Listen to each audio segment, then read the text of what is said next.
अस्सलामुअलैकुम स्टूडेंट्स, आज का हमारा लेक्चर नंबर 69 एक्सरसाइज 7.3।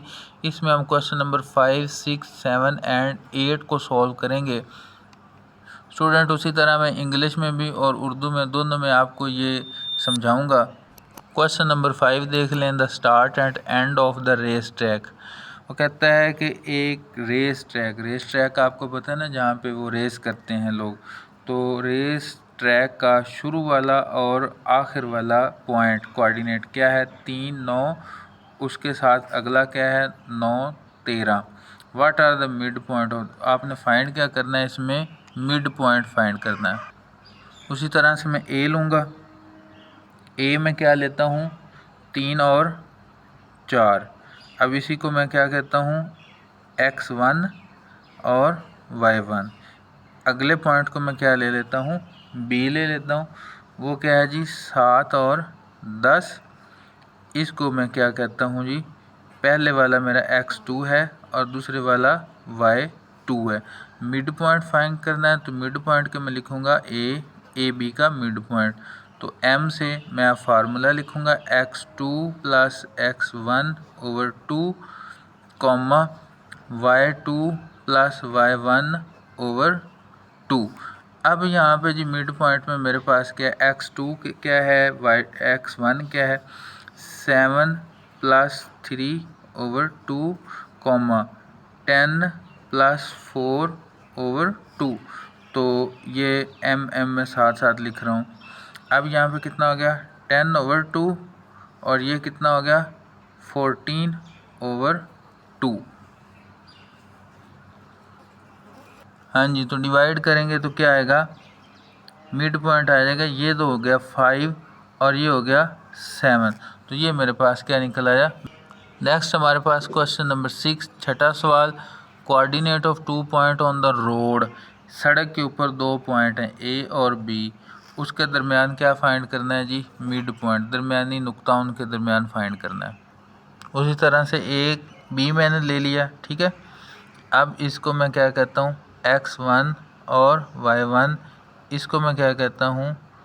x2 और y2 कहता हूँ। अब मैं क्या करूँगा? मिड पॉइंट का फार्मूला लगाऊँगा ए और बी के दरमियान।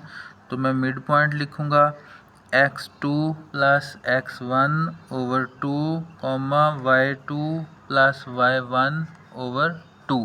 अब मैं क्या करूँगा जी? जस्ट वैल्यू पुट करूँगा, बाकी और कुछ नहीं। 3 + 9 / 2, 9 + 13 / 2। अब यहाँ पे क्या है जी? ये कितना हो गया? 12 / 2 और ये कितना हो गया जी? 22 / 2।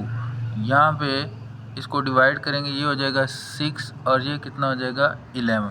यहाँ पे एक मिस्टेक की है मैंने, ठीक है। ये 5 का जो वैल्यूज़ हैं वो मैंने 6 में लिख दी हैं और जो 6 की वैल्यू है वो मैंने 5 में लिख दी हैं। क्वेश्चन को सॉल्व करने का सेम मेथड है, ये आपने ज़रा देख लेना है, ठीक है। क्वेश्चन नंबर 7 है। Ship is navigating. शिप जा रही है, ठीक है। शिप आपको पता है बहरी जहाज़ को कहते हैं। पोर्ट ए, वहाँ जो पोर्ट ए एन से होता है नॉर्थ, डब्ल्यू से होता है वेस्ट, ठीक है। नॉर्थ वेस्ट का डिग्री में पॉइंट दिया हुआ है और बी भी उसमें नॉर्थ और वेस्ट में दिया हुआ है। If the ship travel along the shortest path, अगर वो शिप जो है सबसे मुख्तसर रास्ते पे जा रही है, on the surface of the earth, ज़मीन के ऊपर सबसे मुख्तसर रास्ते पे जा रही है। Calculate the straight line distance between the point. तो उसमें क्या फाइंड करना है जी? डिस्टेंस फाइंड करना है। अब यहाँ पे हमने स्टूडेंट क्या लेना है? ए पॉइंट मेरे पास क्या है? फर्स्ट है जी, तो वो क्या है? 12 और 65। 12, 65। इसी तरह से बी मेरे पास क्या है जी? बी है जी 20 एंड आगे जी 45, ठीक है। यहाँ पे देख लेना वैल्यू गलत ना मैं लिख रहा हूँ। इसी तरह से यहाँ पे इसको मैं बोलूँगा x1 और इसको बोलूँगा y1। बी को मैं बोलूँगा x2 और इसको मैं बोलूँगा y2। तो क्या फाइंड करना था? डिस्टेंस फाइंड करना था। डिस्टेंस को मैं d से लिखता हूँ, मिड पॉइंट को m से लिखा जाता है। यहाँ पे फार्मूला x2 माइनस x1 का whole square plus y2 minus y1 का होल स्केयर ऊपर स्केयर रूट। अब आपने क्या करना है जी, वैल्यू को पुट करना है, ठीक है। 20 minus 12 whole square plus 45 minus 65 whole square ऊपर क्या आ जाएगा, स्केयर रूट। 20 माइनस 12 कितना आ गया 8 का स्केयर प्लस, तो 45 माइनस 65 कितना होता है -20 का होल स्केयर। अब यहाँ पे ये क्या हो गया, 8 का स्केयर कितना होता है जी, 8 8 जार 64, और ये आपको पता है ये क्या हो जाता है, प्लस हो जाता है, तो ये 20 जार 400, ठीक है। अब इन दोनों को क्या करना है जी, ऐड अप करना है, तो दोनों को ऐड करेंगे तो कितना हो जाएगा 464। अब इसको कैलकुलेटर से करेंगे तो राउंड ऑफ करके मैं वैल्यू लिखूंगा, कितनी बनेगी 21.5 यूनिट। अब यहाँ पे यूनिट लिखना है, किलोमीटर मीटर वगैरह नहीं लिखना, क्या लिखेंगे, यूनिट लिखेंगे। क्वेश्चन नंबर 8 देखें, for is fencing around a rectangular field. Fence का मतलब क्या होता है, बाड़।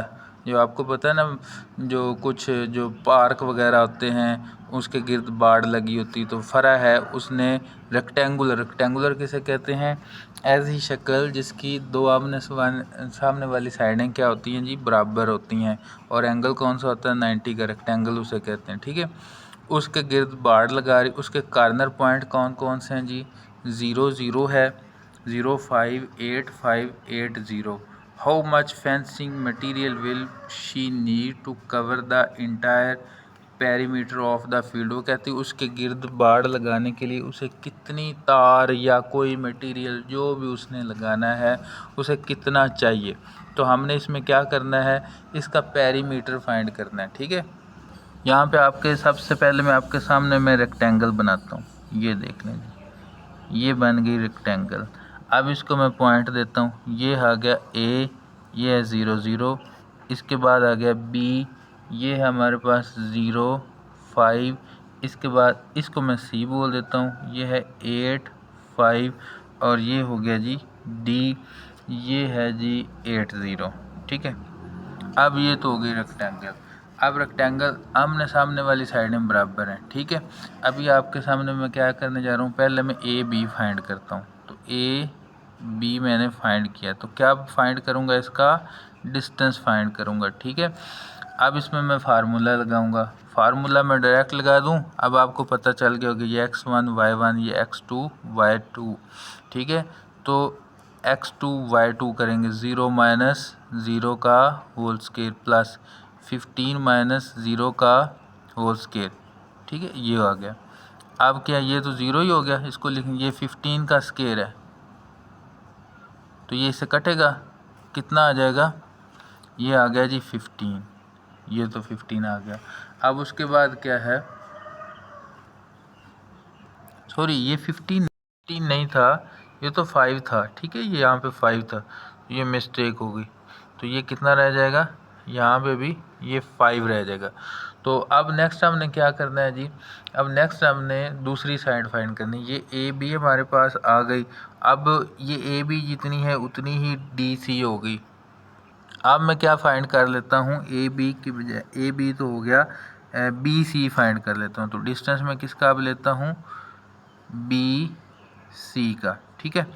अब इसी तरह उस पर फार्मूला लगाना है, ये x1 x2 y1 y2। तो x2 कितना है मेरे पास 8 माइनस 0 होल स्केयर प्लस ये हो गया 5 माइनस यहाँ पे भी 5 है का होल स्केयर, ठीक है, ये इस तरह से हो गया। अब यहाँ पे देखें जी, ये 8 माइनस 0 कितना होता है, 8 ही होता है, 8 का स्केयर, और यहाँ पे 0 हो गया, 0 का स्केयर। यहाँ पे इसको मैं क्या लिख सकता हूँ, इसको मैं लिख सकता हूँ 8 का स्केयर, ये स्केयर से कटेगा तो बाकी कितना रह जाएगा, 8 ही रह जाएगा। अब यहाँ पे ज़रा गौर करें, जैसे मैंने ये रेक्टेंगल बनाई थी, दोबारा मैं बना देता हूँ। इसको मैंने क्या कहा था, ए बी सी डी। अब यहाँ पे देखिए मेरे पास ए बी निकला है, कितना था जी 5 जी। अगर ये 5 है तो ये भी कितना होगा 5। इसी तरह ये मेरे पास कितना निकला था 8, ये 8 है तो ये भी कितना होगा 8 ही होगा। ठीक है, अब इसका मतलब ये और ये साइड मुझे फाइंड करने की ज़रूरत नहीं है, मुझे पहले ही इसका पता है। अब मेरे पास डिस्टेंस निकला, तो मैं अब यहाँ पे क्या लिखूँगा, पेरीमीटर। पेरीमीटर को पी से ज़ाहिर करते हैं, उर्दू में से क्या कहते हैं, मुहीत। ठीक है, मुहीत लिख दें या पी लिख दें या पेरीमीटर लिख दें, एक ही बात है, जो दिल करता है लिख दें। वैसे ज़्यादा बेहतर है उर्दू में भी इंग्लिश में भी पी लिखें।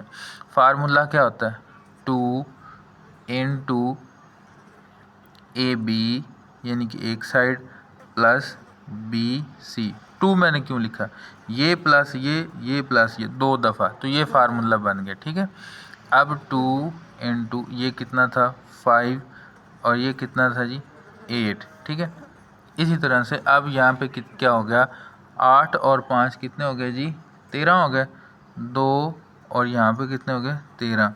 अब मल्टीप्लाई करो ज़रा, कितना हो गया 26। अब ये 26 इसका आंसर आता है, तो कितनी बार की ज़रूरत होगी जी 26। अब यहाँ पे एक बात है जी, क्वेश्चन को मैं देख रहा हूँ दोबारा से, उर्दू में फ़राइक मुस्लिम मैदान के गिर्द बाड़ लगा रही, जिसके कोनों के मुअद्ददात ये लिखे हुए हैं, खेत के अहाते के लिए कितनी बाड़ की ज़रूरत होगी 26। उसने यहाँ पे कोई यूनिट नहीं बोला, 26 यूनिट क्या हो सकता है। अब यहाँ पे अगर उसने कोई यूनिट नहीं बोला क्वेश्चन के अंदर, तो यहाँ पे भी हमें यूनिट लिखने की ज़रूरत नहीं है। तो जस्ट इसका आंसर कितना आएगा 26। इसमें कुछ भी हो सकता है 26। ठीक है ना, तो उम्मीद करता हूँ ये क्वेश्चन आपको अच्छे से समझ में आ गए होंगे। फिर भी कहीं भी कोई प्रॉब्लम हो, कन्फ्यूजन हो, ज़रूर मुझे बताइए कि मैं आपको गाइड करता रहूँगा। मिलते हैं नेक्स्ट वीडियो में, तब तक के लिए अल्लाह हाफिज़।